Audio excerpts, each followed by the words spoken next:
Y'all, it's time for some damn good tacos in college football. We're excited to announce our title sponsor, Torchys Tacos, for the Arkansas Football Report with Otis Kirk, and the new addition to the Hogville.net family, the Arkansas pregame show starring former Hog running back Marshall Foreman, hosted by Jason Pattison. If you're looking for a place to unwind and call the Hogs, Torchys is the place. Torchys' location on MLK in Fayetteville is the proud host of the Arkansas pregame show, and it will air 2 hours prior to kickoff of each Fayetteville home game. The Arkansas Football Report airs every Thursday at 7 p.m. in Rogers. Check out the full-service bar on the patio or in the restaurant while you cheer Arkansas on to victory. Torchys has you covered with the daily drink specials or the taco of the month with their queso that's made in-house fresh daily. Torchys has 2 convenient locations in Northwest Arkansas, which happen to be the only 2 locations here in the great state of Arkansas. They have you covered for some damn good tacos, and go Hogs.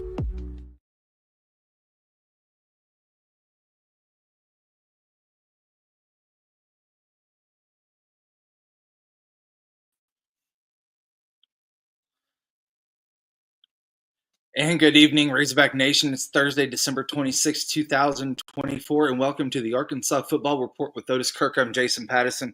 Carbless Cocktails is sending the Hogville crew to the AutoZone Liberty Bowl, and we leave tomorrow morning, so y'all stay tuned for all the live action that we're going to be putting on social media, tweets, Facebook posts. We'll also be sideline and up in the press box, so be sure to catch us all tomorrow. Also, click and like and subscribe to the Hogville.net YouTube channel. You can watch all the past shows from Otis, Dudley, Kevin, and Marshall. Be sure to stop by either of the 2 Torchys locations here in Rogers or Fayetteville, which happen to be the only 2 locations here in the great state of Arkansas. Try their queso with their taco of the month, which is the tailgater. Pair that or the any of the other great tacos that they have on their menu with some queso as well. And be sure to try that and any of those damn good tacos and open your taste buds to a whole new world.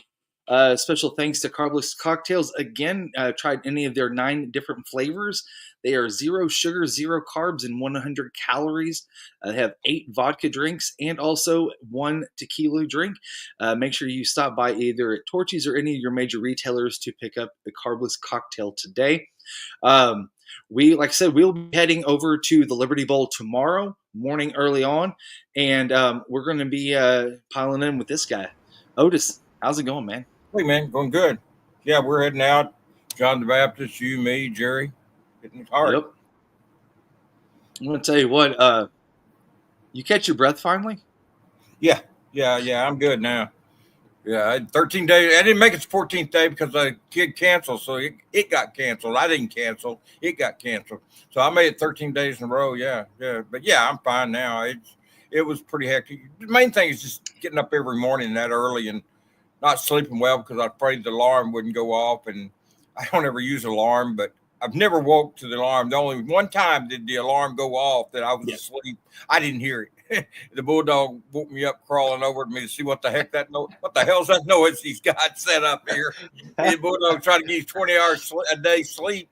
He couldn't sleep with the alarm going off. So he's crawling over me, woke me up, stepping on me, trying to figure out what that noise my daddy's got set up here.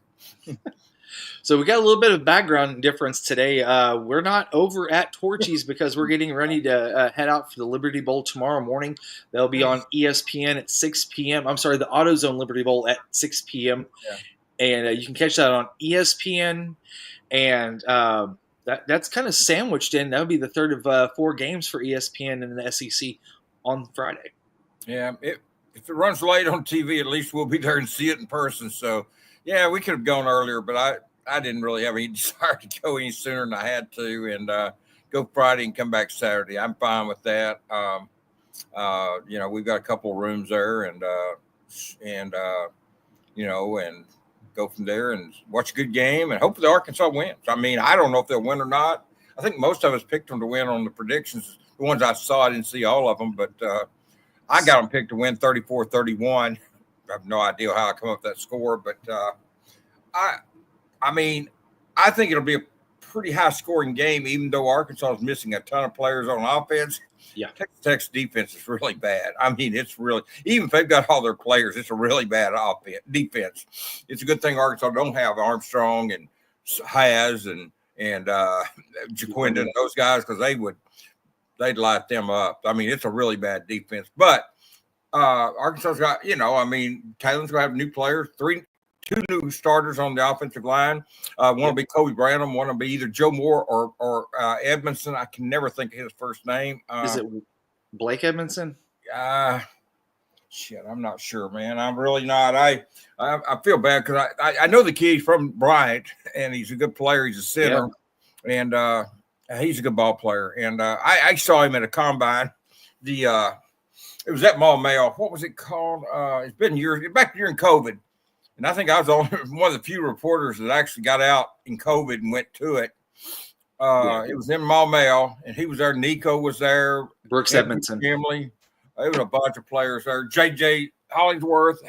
I can't remember all of them. There was a bunch of players there, and he was one of them there. And he impressed me then. But anyway, he walked on to Arkansas. He got a scholarship this summer. This off season. Mm-hmm. So anyway. Otis, I got an easy way to remember his first name. He has the same first name as Dudley's son, Brooks. So easy way to remember that. I knew Blake wasn't it. Yeah, I know Blake Edmondson, but I knew Brooks Edmondson. Yeah, he's Brooke Edmondson. Yeah, he's a good player. I mean, he's 6'4", 320 or so. I mean, he's plenty big. Good size guy. And Kobe Branham's going to be a stud. I mean, Fernando Carmona said this week he's going to be a future great on the offensive line, talking about Kobe Branham, and I agree with that. I mean, I'm not sure Kobe would have started this game had even those guys not transferred out. I mean, he was pushing them. He was really pushing them. He's good, and I'm anxious to see him. I'm anxious to see him play more. I remember 2 years ago they lost all their players, barely had enough to play, 50-something players. Went over in Kansas, had nearly all theirs, and Arkansas beat them. Yeah, and real high-scoring game. And I kind of see that being that way. Probably more than 34-31, to be honest with you. I think there'll be a lot of scoring. I think Arkansas will find a way to win, but whatever. I mean, it may depend, too. I saw Dudley's article, and I had some quotes from the coach at Texas Tech and Pittman from today at the press conference. And the coach said it was 50-50 if the tailback played. Tosh Brooks. Yeah. If he don't play and the quarterback's not, we know he's not playing. Yeah. If Brooks doesn't play, that's a huge hit for them. Yeah, because their defense is not that good, even if everybody plays. I think they've had a few opt-outs not playing, 2 or 3, but their defense wasn't very good to start with. But if Brooks doesn't play and their quarterback's obviously not playing, they could be in a world of hurt because, I mean, I know people say, well, Jaquindon's not playing. Yeah, but I mean, Braylon Russell and Rodney Hill, I mean, those guys are fine. I don't know what Tech's got behind Tosh Brooks. I know there was a big separation between Brooks and anybody else. And the quarterback had 23 attempted passes that's going to start tomorrow night. So I feel pretty good about Arkansas's chances, Jason, to be honest with you. Yeah, I'm looking at game notes. So let's put a little emphasis on Taj Brooks for just a second. He had 286 carries for just a little over 1,500 yards. Yeah. And 17 touchdowns. The second rusher that is on the roster going into the game is Cameron Dickey with 26 rushes, 151 yards, and a touchdown. So that's a huge drop-off. Yeah, there's not that. I mean, between Jaquindon and Braylon Russell, to be honest with you, there's not that big a drop-off. Maybe statistically, I mean, there's like 300 or 400 yards, but Braylon should have. I mean, he didn't play the last 3 games. He was hurt, or he would have had more yards. But Braylon's as good a running back as Arkansas has on the team, period. Yep. Even if Jaquindon's there, Braylon's as good as they've got. So, and people on his butt about leaving, look, I get it. Mm-hmm. They don't know the situation. Look, give the kid a little slack because there's extenuating, and I'm not going to go into them here, but there is extenuating circumstances there. So don't be too hard on the kid. I mean, just don't be too hard on him. Just trust me that there's been some extenuating circumstances there, and hey, just understand everything's not like it appears. Just remember this: the portal is a crazy living creature. Yeah, in that situation, everything's not like it. Look, it's not black and white. It's not. Look at the situation. Oh, He left twice, kick his butt off. Don't let the door hit you in the butt on the way out. Stuff like that I've seen. Come on, I mean, just understand there's reasons that you don't know about, and just, understand that. That's all I'm saying. And another thing, too, is it's really hard for fans to grasp that situation, too, because it's the portal now. And you have a hard time with coaches that either tell a player, hey, we may not have any room for you, or a player decides to go ahead and leave on their own volition, or just something. It's the roller coaster of emotions that has fans worked up like this, so that whenever a something like this happens, they go into hyper overdrive, and then they finally find somebody to vent some of their frustration out on. And I don't think personally it's towards him as a person. I think it's the situation and everything that culminated going into that. And that happened to be the one spot where fans just really kind of unloaded some indirect frustration on the portal itself on just one person. Well, think about the portal, though. Every year, as soon as they start leaving, I get these calls, I get these messages. It never ends, and I can't believe people are still doing this 3 or 4 years. What's going on up there? What's going on up there? I cannot believe people are asking that. I mean, you didn't hear it from baseball. You're not hearing it from basketball, but now football. Yeah. What's going on up there? There's nothing going on. It's 2024. They're leaving, and money, and and it's not going to change, people. It'll be this way next year. It'll be people leaving. It may not be 24, but and somebody asked me about my 24 number today. That's scholarship players. I'm not counting the freshmen. I mean, the walk-ons that have left, because walk-ons have always left, and I'm not counting those because walk-ons have always 2 or 3 or 4 transfer every year after the season. They won't go where they can play. So that's not the same thing. Scholarship players have been 24 leave. Counting Russell that came back, 24 have gone. And I would venture to guess probably 8 to 10 of those were told to leave, or just said, hey, we don't have a spot for you. I mean, you might be better off to go look and see if you can find somewhere to play.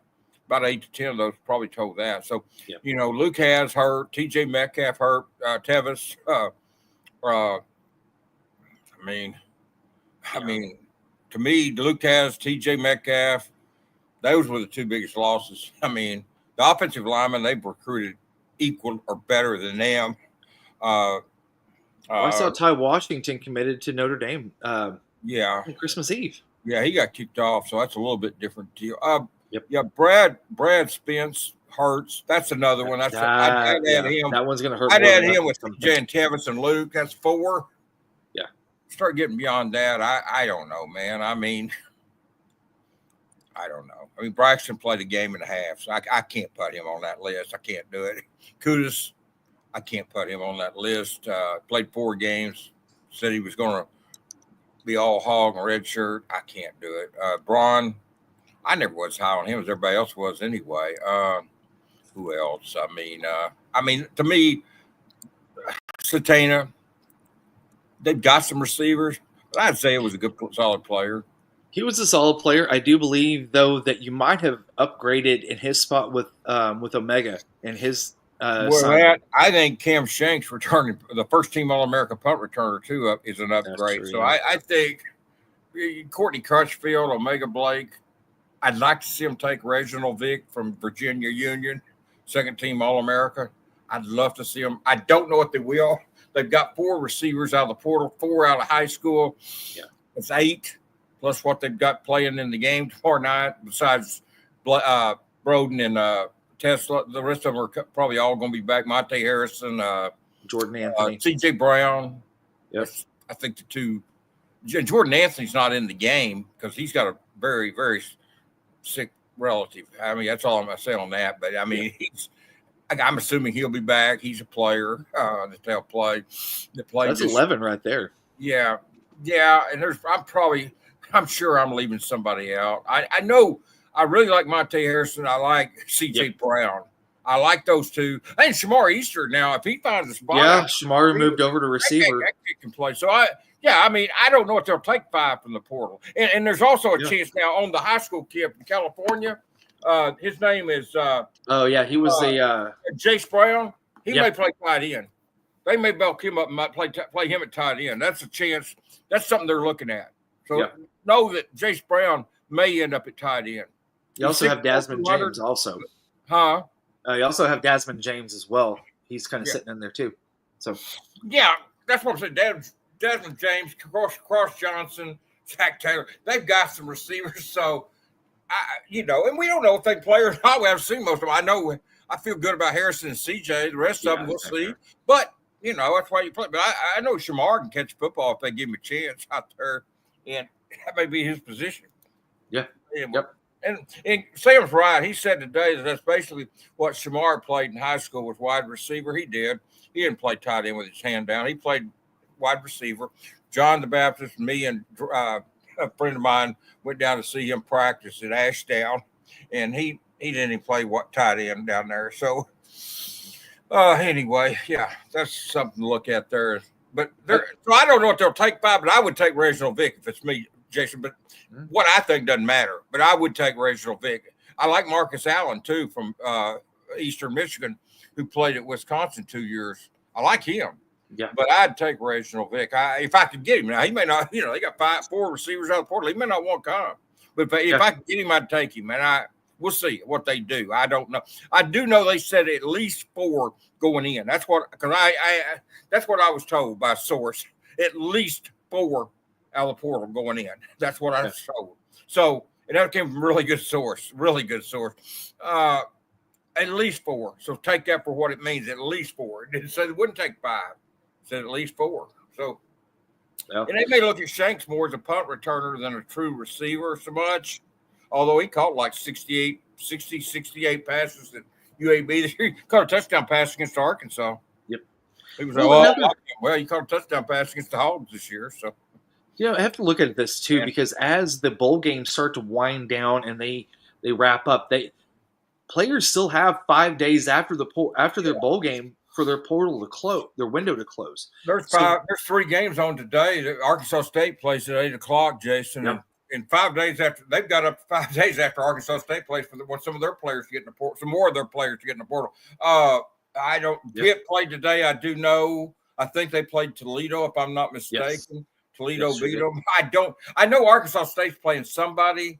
And I know there's a game on now. I'm not watching it, but there is a game on. There's 3 games today, 3 games, college bowl games. And as you said, and then tomorrow there's like 4 or 5. And after each of those games, you got 5 days for those kids to work, including Arkansas. Yep. And we'll go over those SEC games here a bit. Going to, but I could be wrong on that.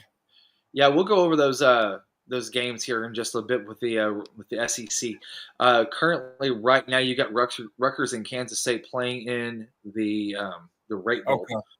Rutgers and Kansas State. Who's Arkansas State playing tonight? Arkansas State's playing Bowling Green in the 68 Ventures Bowl. Okay. Bowling Green. Okay. That's Tyrone Broden's former school where he came from. Okay. So. But in Toledo, that was an interesting 6 overtime game that they took down Pitt 48-46 in some early SEC action. Pitt was undefeated, and people were talking about could they contend for the national championship. I see they ended up like 7-6. Mm-hmm. Yeah, they were undefeated early. They weren't playing anybody, and that was their season 7-6. So, let's go back to Arkansas for just a few minutes because, we've talked about what the offense looks like. Let's look at the defense for a second. There's some folks on the defensive side of the ball that are going to have some opportunities to not only get some playing time, but get some valuable playing time because Texas Tech, they're missing their top wide receiver, 1,000-yard wide receiver. He's not playing. Oh, he's not playing? I don't believe he is. From what I saw, that he is out.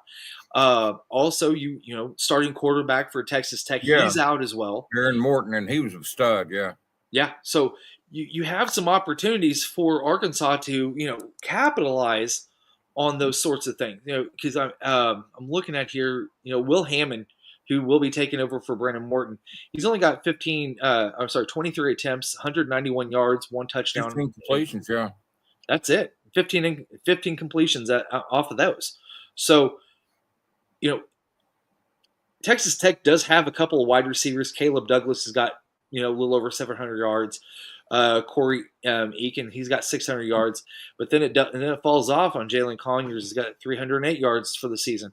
So if Josh Kelly doesn't go, which from what I was reading, I don't know if he is, there's also a fall off there at wide receiver. So some of these DBs, and like, for instance, what Sam was talking about with Hudson Clark, this is a guy that wanted to come back and play. He wanted to finish it out, him and Isaac Tesla. That's huge for some of these younger guys to get some experience with these older guys on the field. Yeah, Danico Slaughter's playing, and I believe Danico's playing. James Singletary. Jaden Johnson. So they've got players playing, and I really think that maybe Selman Bridges will get a few looks. Yep. He went to Portland. I was glad he came back. I was glad he and Braylon both came back. They're freshmen, and I'd like to see them stick around because they were both 4 stars, and I liked, not necessarily because they were 4 stars, but I just liked both their games. Even in high school, I saw Selman play one game. Mm-hmm. Didn't really play that well the game I saw him, but I really was impressed just the way he carried himself and stuff, and so I like him a lot. Well, we're going to switch it over to the SEC today, since we're going to do a condensed 30-minute show this evening, because I got to write still. Otis, you got to pack. I got to pack. Everybody's got to get I'm packed, man. I'm packed. I'm ready to go. I'm ready. Bulldog's looking at my stuff with a bad eye, but he's looking at me. He's not happy about it, but yeah, I'm packed. It's right there, man. I'm ready to go. All right, so get it. So let's take a look at this here real quick. So first off, this is the first game of the slate for Friday, December 27th. You've got Navy taking on Oklahoma in the Lockheed Martin Armed Forces Bowl. Oklahoma right now is a 2.5-point favorite over Navy, 9-3. You saw the Army-Navy game. You saw how Army kind of really just, I don't know, man.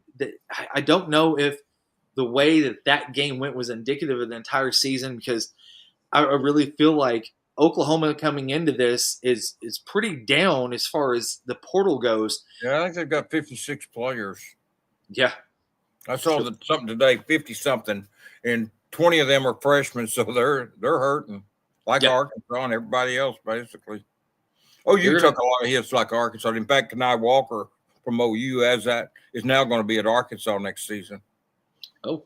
And he's 6'2", 206, a cornerback. And I mean, he is truly 6'2", 206. I thought he was a safety. And I was told, no, he's a cornerback because he's 6'2", 206. That's legit. That's not hype. That's legit. I've met him. I met him and his girlfriend, and he's legit 6'2", 206. I thought he was a safety. Hell, he could have been a linebacker. I mean, he's big. He's big, one of the biggest corners because he's not just big. I mean, he's not tall, but he's just thick, man. He's older. Yeah, he's older. So he's mature. He's built.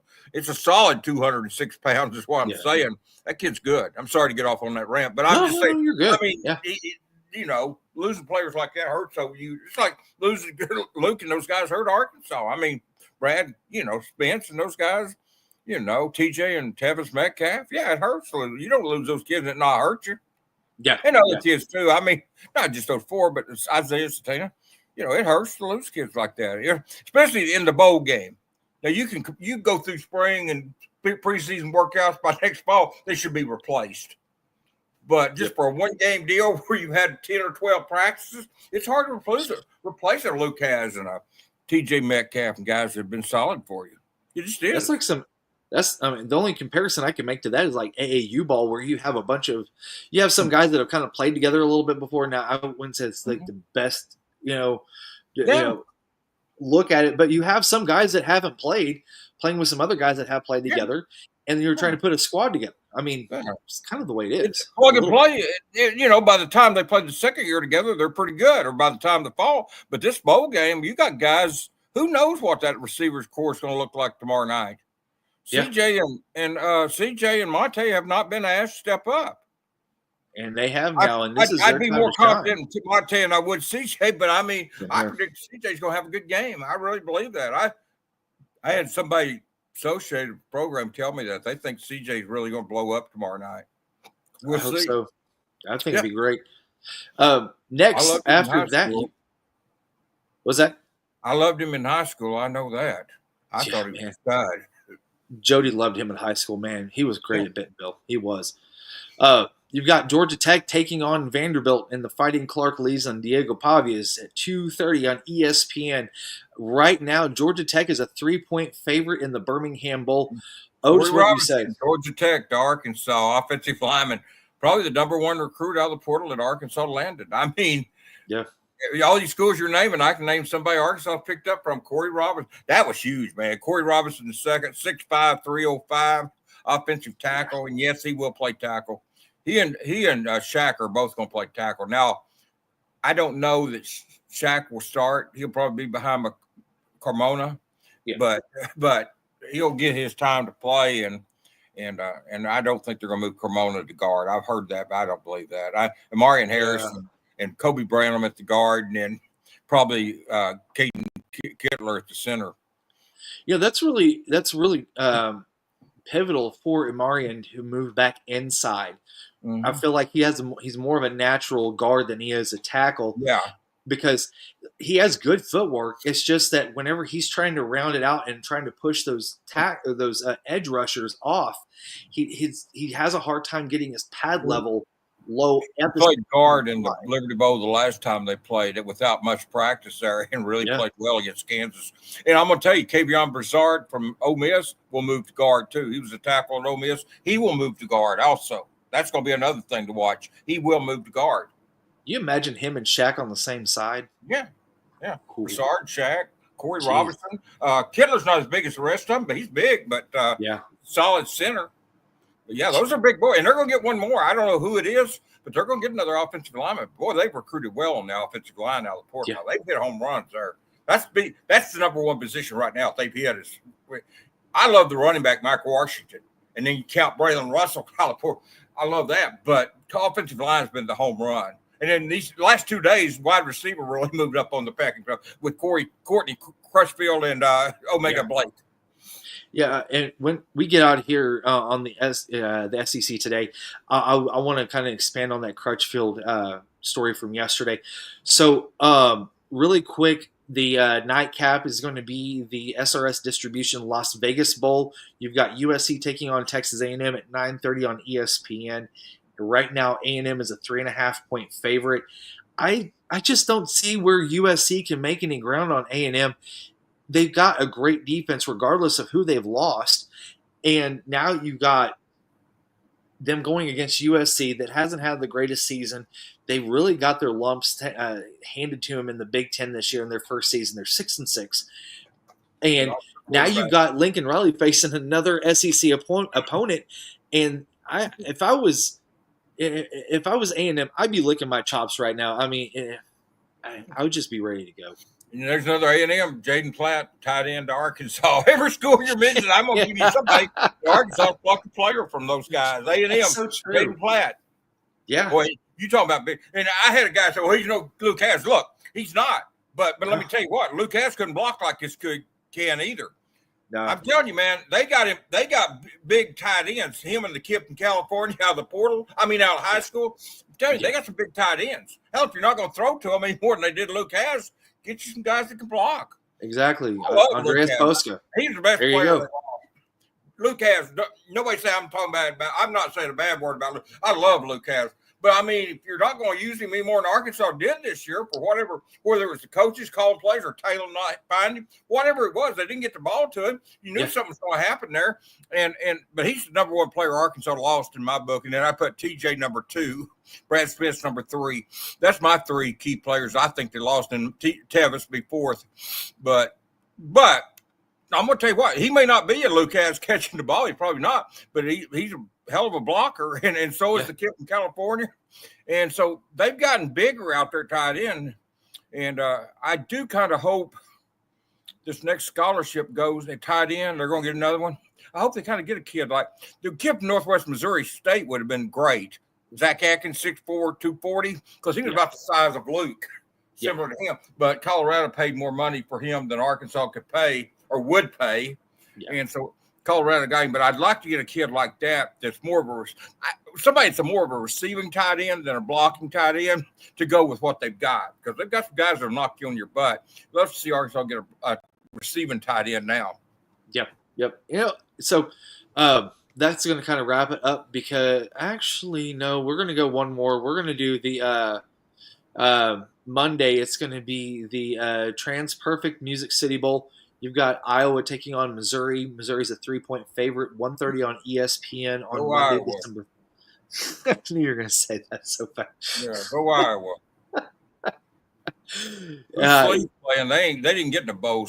Sleeves and them didn't. So I got to go against Dorkowitz.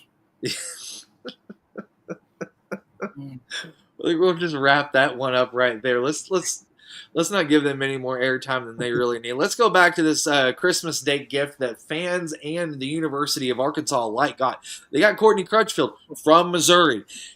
Kind of what went into that as far as, was there a little bit of flirting beforehand, or was it just something that Courtney had decided, I'm getting out of the portal and I'm going back home and I'm going to go play with my cousin? Now, Courtney, this all started back in the summer, to be honest with you. He tried to get to Arkansas. I mean, he was wanting out of Missouri not long after he got there. Courtney's been wanting to come to Arkansas. He was coming the whole time. Yeah. And it was a done deal. And as soon as he hit the portal, he didn't sign immediately. He didn't go public immediately, but he was one. When I said 2 weeks ago, they were a week. I think it was 2 weeks ago. I said it was 2 weeks ago because I didn't do a show last Sunday. I said they were going to get two wide receivers that would really move the needle, and he was one of them. Now Kendrick Law they didn't get him, but they got Omega Blake, who's just as good or better. So they did okay there. But they got Courtney Crutchfield. That was one of them. And he hadn't even gone to the portal when I said that, Jason. But I knew he was coming, and he hadn't even gone to the portal at that time. Nobody knew he was in the go. He was not even in the portal. But Courtney was one of them I was talking about. Kendrick Law was there. I'll always tell people who I was talking about. I may not name them at the time, but later on I'll tell you. And one of them was Kendrick Law, and they didn't get him. He went to Kentucky. But they recovered there with Omega Blake. I mean, they did. Honestly, Omega's probably better than him. I thought they were going to get Law because I'd had one of his relatives message me on a Sunday night and say, he was born in Warren and he was going to be a Hog. And so I felt good about him. But, I felt like he might be another Drew Sanders guy. Didn't do much at Alabama, didn't have big stats to come up here and blow up, in 1 year. That's what I felt like. And I still think he could do that at Kentucky. I like Kendrick Law, but I think Omega Blake's just as good or better. So they're okay there at receiver with Courtney and him. They needed those two. And Raylan Sharp's not large, but a big kid, but he's good. And the punt returner, he's 5'8", 180. He scored a touchdown against Arkansas. You got all those kids have really good speed. That's the thing. Yeah. They've got really good speed. And Courtney, people don't know this about Courtney, but he was the MVP of the state basketball tournament. He was a award winner in track and field. Yeah. One hell of an athlete. I felt like he was the best. If you listen to this, Jason, if they just signed Courtney Crutchfield and Jaquan McCroy last year in that class, those two 4-stars, what would people have thought about the class? It would have been a lot different look, wouldn't it? It would have been a hell of a lot different look. And Crutchfield in the class with Charlie and all those guys, people would have looked at the class a little different. And they got them a year later. So you never burn bridges. Even when Dork was throwing his fit on Twitter and X and raising hell and making fun of Arkansas, Pittman handled it well. And so did Charlie Collins, They handled it well. And, and it paid off. Courtney got a person off through that clown and get back home. That really is a testament to the relationship that Sam has with these players. Even though they go somewhere, some of them end up coming back. I also want to throw this out there really quick. Kendrick Law had about, I think it was 10 receptions, a little over 100 yards, and I think a touchdown this last season. And Omega Blake, I want to put this out there. He had 32 receptions, 795 yards, and 9 touchdowns. But it was potential with Kendrick Law. I felt like I said, Jason, he would do what Drew Sanders would have done. When he got here, he didn't have big stats, but he blew up. I felt like Kendrick would do that, but maybe he wouldn't have. But no, if you go by stats, Omega Blake blew him out of the water. Yeah. They didn't lose anything with Omega Blake. I'd been told that they were going to get Crutchfield Law. I wasn't told that about. They felt maybe on Blake, maybe. They really made up some ground on Blake, and that was huge. These last 2 or 3 days saved them at receiver. They had 2, and they were scrambling a little bit, but then Crutchfield and Omega came through for them, and they're fine now. They're fine there now. Yeah. I'd still take one more, but that's Reginald Vick, or Marcus Allen, either one. But We'll see what they do. As I said, I was told by a very good source, I mean a very good, as good as you can get, they were going to take at least 4 wide receivers. So take that for what it's worth. At least 4, whatever that means. Well, Otis, it's that time, my guy. We got to get out of here. So everybody, follow us tomorrow. I'll be running the tweeter machine. I might do a live for all we know. I don't know. We'll figure it out tomorrow. I'll be on the sidelines with Jerry and John. Jerry and Jason will be on the sideline, guys. Follow them. Give them a call. I'll be in the press box. John Baptist will be taking good pictures, so we'll have it covered for you, man. And Dudley will be writing stories about the Texas Tech coach from Springdale. So we got this covered, man. Oh, yeah. Also, really quick, Jeremy Castleman, good evening, gentlemen. Hope the Hogs win tomorrow night against Texas Tech. We do, too. Yeah, it'd be nice. Be 7-6, not what you wanted first year, but it's a winning record. And, hey, and the thing of it is, it's not the 7-6 so much. It's the fact that they're recruiting well. They are recruiting well out of the portal. Yeah. I know people come at me and they want to say, well, they're 6-6. Look, I'm not talking about Sam's coaching ability. I picked them to win 8 games. They should have won more than 6 games. This was not a 6-win team, but they are recruiting well. 2 things can be true. They could have underachieved this year on the field, but they're still recruiting well on the port. 2 things can be true. Yeah. Yep. Well, everybody, again, tomorrow night, 6 p.m. ESPN. You can follow us live on the Twitter machine. We'll have live updates as they come along. Like Otis just said, Jerry and I will be on the sidelines with John. Otis is going to be up in the press box. Dudley will be giving you all the info as well during the game. So if you guys want to stay with us, we will have you up to date, up to minute the entire time tomorrow. So for Otis, myself, Jason, I want to thank you all for joining us this evening. Special shout out to Torchys Tacos and to Carbless Cocktails. Y'all take care and go Hogs. See you in a few hours, Jason. I'll bring the rest. Y'all, it's time for some damn good tacos in college football. We're excited to announce our title sponsor, Torchys Tacos, for the Arkansas Football Report with Otis Kirk, and the new addition to the Hogville.net family, the Arkansas pregame show starring former Hog running back Marshall Foreman, hosted by Jason Pattison. If you're looking for a place to unwind and call the Hogs, Torchys is the place. Torchys' location on MLK in Fayetteville is the proud host of the Arkansas pregame show, and it will air 2 hours prior to kickoff of each Fayetteville home game. The Arkansas Football Report airs every Thursday at 7 p.m. in Rogers. Check out the full-service bar on the patio or in the restaurant while you cheer Arkansas on to victory.